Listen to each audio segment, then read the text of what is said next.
ইতিহাস শুনতে পাচ্ছ?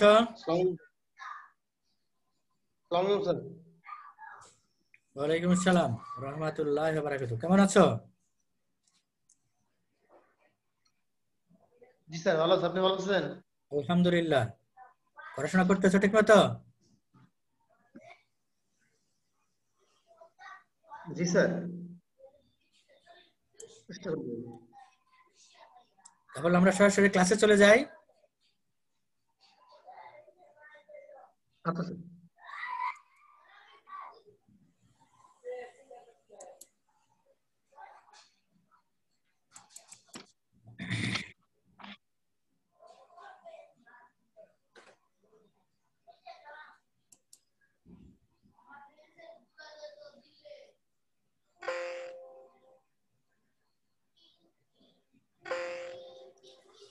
বিসমিল্লাহির রহমানির রহিম।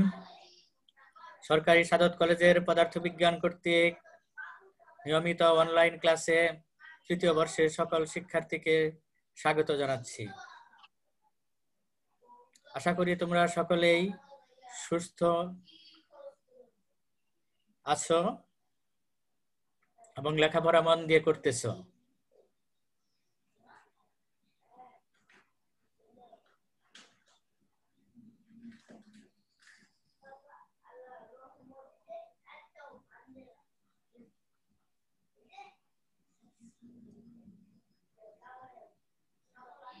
আজকে যে বিষয়ে ক্লাসটি হবে, অনার্স তৃতীয় বর্ষের পদার্থবিজ্ঞান ইলেকট্রনিক্স 1, বিষয় কর্তৃক 2705।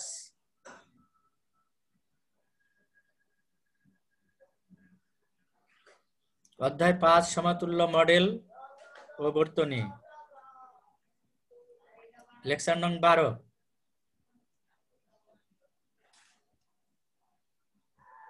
তারিখ 2/12/2020 খ্রিস্টাব্দ। দেখো, আজকের যে বিষয় সেটি হলো তড়িৎ বর্তনী বা ইলেকট্রিক সার্কিট। তড়িৎ বর্তনী বা ইলেকট্রিক সার্কিট। আমরা ছোটবেলা থেকেই নবম দশম শ্রেণী থেকে আমরা ইলেকট্রিক বর্তনী বা সার্কিট সম্পর্কে ধারণা লাভ করেছি। এখানে একটু বিশদ আকারে পড়তে হবে। তড়িৎ বর্তনী হলো বিভিন্ন ধরনের তড়িৎ উপাদানের, যেমন ভোল্টেজ উৎস, কারেন্ট উৎস, রোধক, ধারক, আবেশক, সুইচ, সরবরাহ লাইন ইত্যাদি সমবায় ঘটিত একটি বদ্ধ পথ, যার মধ্য দিয়ে কারেন্ট সরবরাহ হয়ে ভূ সংযুক্ত বিন্দুতে ফিরে আসে। তাহলে তড়িৎ বর্তনী হলো বিদ্যুৎ চলার পথ, যে পথে বিদ্যুৎ চলে, যে পজিটিভ লাইন অর্থাৎ ভোল্টেজ উৎস থেকে বিদ্যুৎ যাত্রা করে ভূ সংযুক্ত বিন্দুতে ফিরে আসে। এটাই আমাদের হলো সার্কিট বা বর্তনী। তো বর্তনীর মধ্যে আমাদের কিছু উপাদান থাকতে পারে, যেমন বিদ্যুৎ সৃষ্টি করার জন্য একটা উৎস থাকবে, সেই জন্য এটাকে বলা হয়েছে ভোল্টেজ উৎস বা কারেন্ট উৎস। রোধক, ধারক, আবেশক, সুইচ, সরবরাহ লাইন ইত্যাদি সমবায় ঘটিত একটি বদ্ধ পথ, যার মধ্য দিয়ে কারেন্ট সরবরাহ হয়ে ভূ সংযুক্ত বিন্দুতে ফিরে আসবে। দেখো, এই যে সার্কিটের একটি ফিগার এখানে দেওয়া আছে। দেখো, বাম পাশে 5 ভোল্ট, এটা হলো ভোল্টেজ উৎস বা কারেন্ট উৎস। উপরে দেখো একটি উপাদান দেওয়া আছে ডায়োড, ডান পাশে দেওয়া আছে রোধক, তারপরে যাই দেখো নেগেটিভের সাথে যুক্ত হয়েছে, অর্থাৎ এটা হলো আর্থিং বিন্দু বা ভূ সংযোগ বিন্দু। তুমি কি সার্কিটটি দেখতে পেয়েছো ইলিয়াস? জি স্যার। বুঝতে পেরেছো? জি স্যার। দেখো, বর্তনীর প্রকারভেদ। সংযুক্ত উপাদানের উপর ভিত্তি করে তড়িৎ বর্তনীকে 2 ভাগে ভাগ করা যায়। তাহলে আমি কি বললাম, যে সংযুক্ত উপাদানের উপর ভিত্তি করে তড়িৎ বর্তনীকে 2 ভাগে ভাগ করা যায়। 1 নম্বর হলো রৈখিক বর্তনী বা লিনিয়ার সার্কিট। 2 নম্বর হলো অরৈখিক বর্তনী বা নন লিনিয়ার সার্কিট। তাহলে সংযুক্ত উপাদান আমরা ছোট সময় পড়ছিলাম। বুঝি নাই আমি। হ্যাঁ, সমান্তরাল সিরিজ ওইটাতে ছিল, ওইটা এটা না? না না, ওটা সমবায়, কম্বিনেশন। এটা হলো বর্তনীর প্রকার, আর ওটা হলো বর্তনীকে কিভাবে তুমি সংযুক্ত করছো, সেটা হলো সিরিজ বা প্যারালাল সংযোগ বা কম্বিনেশন। সংযুক্ত উপাদানের উপর ভিত্তি করে তড়িৎ বর্তনীকে দুই ভাগে ভাগ করা যায়। এক নম্বর হলো রৈখিক বর্তনী বা লিনিয়ার সার্কিট, দুই নম্বর হলো অরৈখিক বর্তনী বা নন লিনিয়ার সার্কিট। দেখো ফিগার দেওয়া আছে types of circuit, linear circuit, non linear circuit. তাহলে দেখছো লিনিয়ার সার্কিট বাম পাশেরটা, নন লিনিয়ার সার্কিট হলো ডান পাশেরটা। কথা কি বুঝতে পেরেছ? লিনিয়ার সার্কিটের 1/1 একটার বাম পাশের সাথে ভোল্টেজ উৎস, সেই উপাদানের ডান পাশের সাথে আরেকটি উৎস, সেটা যে কোনো উপাদানই হতে পারে, তার ডান পাশের সাথে ক্রমান্বয়ে নেগেটিভের সাথে যে যুক্ত হবে, তাহলে এই ধরনের বর্তনীটাকে বলা হবে কি? লিনিয়ার। লিনিয়ার সার্কিটের মধ্যে দেখো U1 ইকুয়াল টু বলা হয়েছে ER, অর্থাৎ রোধের দুই পাশের বিভব পার্থক্য প্লাস ধারকের দুই পাশের বিভব পার্থক্য, সেটার যোগফল হলো কি হবে?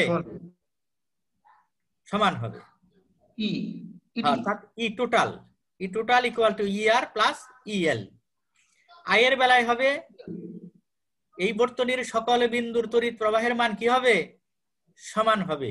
যদি তড়িৎ প্রবাহের মান সমান থাকে তাহলে সেটাকে বলা হবে লিনিয়ার সার্কিট। দেখো নন লিনিয়ার সার্কিটের বেলায়, উপাদানগুলো সমান সরবরাহ করতে পারবে না। বুঝতে পেরেছ? এই জন্য এটাকে বলা হয় নন লিনিয়ার সার্কিট। তাহলে ডান পাশের সার্কিটটা হলো নন লিনিয়ার সার্কিট, বাম পাশের সার্কিটটা হলো লিনিয়ার সার্কিট। বুঝতে পেরেছ? লিনিয়ার সার্কিটের দেখো আই এবং ভি পরস্পরের সমানুপাতিক হবে, কিন্তু নন লিনিয়ার সার্কিটে আই এবং ভি এর অনুপাত পরস্পর সমানুপাতিক হবে না। এই কথাটা মাথায় রাখতে হবে। দেখো রৈখিক বর্তনী বা লিনিয়ার সার্কিট, যে তড়িৎ বর্তনী প্যারামিটার সমূহ যেমন রোধ, আবেশিতা, ধারকত্ব, তরঙ্গ আকৃতি, কম্পাঙ্ক ইত্যাদি কারেন্ট ও ভোল্টেজের সাপেক্ষে স্থির থাকে তাকে রৈখিক বর্তনী বলে। এ ধরনের বর্তনীতে কারেন্ট সরাসরি ভোল্টেজের সমানুপাতিক হয়, যেটা আমরা গ্রাফিক্যালি দেখে আসলাম। যেমন রোধক, আবেশক, ধারক ইত্যাদি দিয়ে গঠিত বর্তনী হলো রৈখিক বর্তনী। বুঝতে পেরেছ? দেখো লিনিয়ার সার্কিট। এবার অরৈখিক বর্তনী বা নন লিনিয়ার সার্কিট, যে তড়িৎ বর্তনীর প্যারামিটার সমূহ যেমন রোধ, আবেশিতা, ধারকত্ব, তরঙ্গ আকৃতি, কম্পাঙ্ক ইত্যাদি কারেন্ট ও ভোল্টেজের সাপেক্ষে পরিবর্তন হয় তাকে অরৈখিক বর্তনী বলে। এ ধরনের বর্তনীতে কারেন্ট সরাসরি ভোল্টেজের সমানুপাতিক নয়, আর ওখানে ছিল কি? সরাসরি সমানুপাতিক হয়। যেমন ডায়োড, ট্রানজিস্টর, ট্রান্সফরমার, ফেট ইত্যাদি দিয়ে গঠিত বর্তনী হলো অরৈখিক বর্তনী। তাহলে এই যে উপাদানগুলো আছে, সকল উপাদান দিয়ে যে ধরনের বর্তনী সৃষ্টি হবে সেগুলোকে বলা হবে নন লিনিয়ার সার্কিট। দেখো এই যে নন লিনিয়ার সার্কিটের মধ্যে কি ধারক ব্যবহার করা যাবে, রোধকের কথা কিন্তু বলা নাই। ঠিক আছে? হ্যাঁ, এই জন্য দেখো এখানে কিন্তু ধারক আমাদের কি ডায়োড ব্যবহার করা হয়েছে। ঠিক আছে?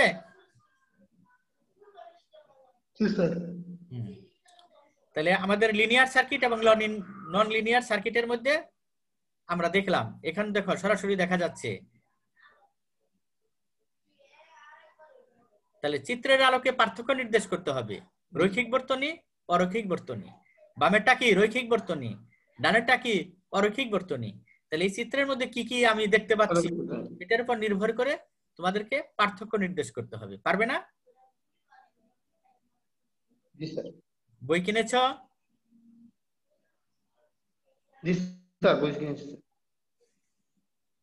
কোন প্রকাশনার বই কিনেছ?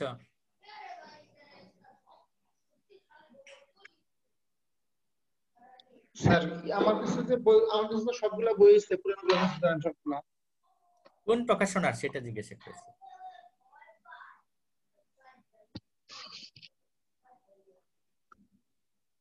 মনে নেই? আমার স্যার পারমাণবিক পদার্থবিজ্ঞান স্যার, ত্রিভুজ প্রকাশনী স্যার। কবির স্যারের স্যার আছে স্যার পাবলিকেশনের লিনিয়ার ফিজিক্স 1। আচ্ছা, ঠিক আছে। আমার তো ইলেকট্রনিক্স স্যার এখন নাই স্যার, আমার ইলেকট্রনিক্স বই নিচ্ছে স্যার একজন।